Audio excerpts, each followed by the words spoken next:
চীনের উন্নত প্রযুক্তির নতুন এক চমক 6 পায়ের রোবট কুকুর, যা বরফের মধ্যে আরামসে চলাচল করতে পারে। সম্প্রতি অ্যান্টার্কটিকার জংশন স্টেশনের কাছাকাছি চীনা বিজ্ঞানীরা বরফের মধ্যে এক কঠিন পরীক্ষা সম্পন্ন করেছেন, যা মেরু বৈজ্ঞানিক গবেষণায় অত্যাধুনিক প্রযুক্তির ব্যবহারকে এক গুরুত্বপূর্ণ স্তরে নিয়ে যাচ্ছে। ভিডিওতে দেখা যাচ্ছে রোবট কুকুরটি দক্ষতার সাথে বরফাচ্ছন্ন ভূখণ্ড অতিক্রম করছে, তার পিঠে একটি বাক্স বহন করছে এবং তুষার ও বরফের ওপর দিয়ে পিছলে না গিয়ে স্থিরভাবে এগিয়ে যাচ্ছে। এর অসাধারণ স্থিতিশীলতার পেছনে রয়েছে বিশেষভাবে ডিজাইন করা জুতা। গবেষণা দলের মতে এই জুতাগুলি -40°F পর্যন্ত চরম তাপমাত্রা সহ্য করতে পারে।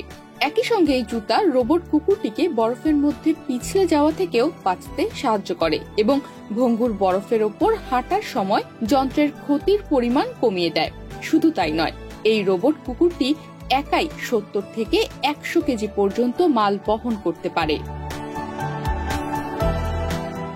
তবে এই রোবট কুকুরটি ব্যাটারির সাহায্যে কাজ করে থাকে। এজন্য চীনা গবেষকরা রোবটটি এমনভাবে উন্নত ব্যাটারির সিস্টেমের সাহায্যে তৈরি করেছে যে এটি -30 থেকে -40°C তাপমাত্রায় 2 ঘন্টা পর্যন্ত চলতে পারে। যদিও গবেষক দল এর কার্যক্ষমতা কিভাবে আরো বাড়ানো যায় তার জন্য এখনো কাজ করছেন। এ বিষয়ে লেনোভো সাংহাই গবেষণা ইনস্টিটিউটের পরিচালক মাও শিজিয়ে বলেছেন, আমাদের বৈজ্ঞানিক গবেষণার প্রয়োজনে আমরা চাই যে রোবট কুকুরটি 4 ঘন্টার বেশি কাজ করুক, বিশেষ করে বরফের পৃষ্ঠ বিশ্লেষণের মতো কাজে।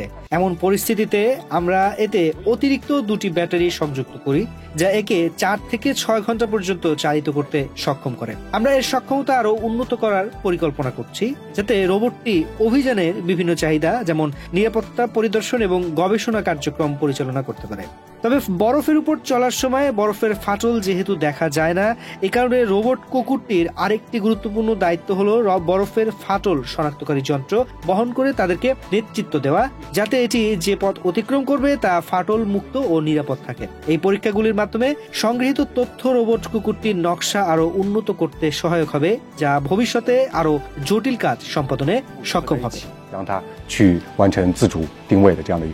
ভবিষ্যতের পরিকল্পনায় গবেষক দল রোবট কুকুরটিকে আরো উন্নত প্রযুক্তির সাথে সংযুক্ত করে বহুমুখী কাজে ব্যবহার করার পরিকল্পনা করছে, যেমন বিভিন্ন স্থানে পানির নিচ থেকে নমুনা সংগ্রহ।